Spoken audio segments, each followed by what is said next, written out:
আজকের দিনে রক্তদান থেকে বড় মহৎ কাজ আর কোনো কিছু হতে পারে না।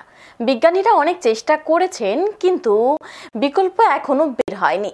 বর্তমানে 1 ইউনিট রক্ত দিয়ে 4 জন রোগীর জীবন বাঁচানো যাচ্ছে। শুক্রবার এক রক্তদান শিবিরে এই কথাগুলি বলেছেন পর্যটন মন্ত্রী সুশান্ত চৌধুরী। এবং এদিন রাজধানীর নেতাজি চৌমুহনীতে একটি বেসরকারি ব্যাংকের তরফে হয় রক্তদান শিবির, এবং সেখানে উপস্থিত ছিলেন মন্ত্রী সুশান্ত চৌধুরী। এবং ওনার কি বক্তব্য রয়েছে আমরা শুনবো একবার।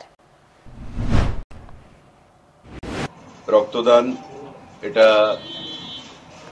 জীবনদান, এবং স্বামীজি বলেছিলেন, স্বামী বিবেকানন্দ, যে service to man is service to god. জীবে প্রেম করে যেই জন সেই জন সেবিছে ঈশ্বর। আমরা ভগবানকে কেউ দেখি না, কিন্তু একটা ফিলিংস, একটা বিশ্বাস যে ভগবান আমার মধ্যেই আছেন বা আমাদের মধ্যেই আছেন, যেটা স্বামীজি বলেছিলেন। তাই মানুষকে যদি খুশি করা যায়, মানুষকে যদি পূজা করা যায়, আমি ভগবানকে পূজা করলাম, ভগবানকে খুশি করলাম। আর আজকের দিনে রক্তদান থেকে বড় মহৎ কাজ কোনো কিছু হতে পারে না।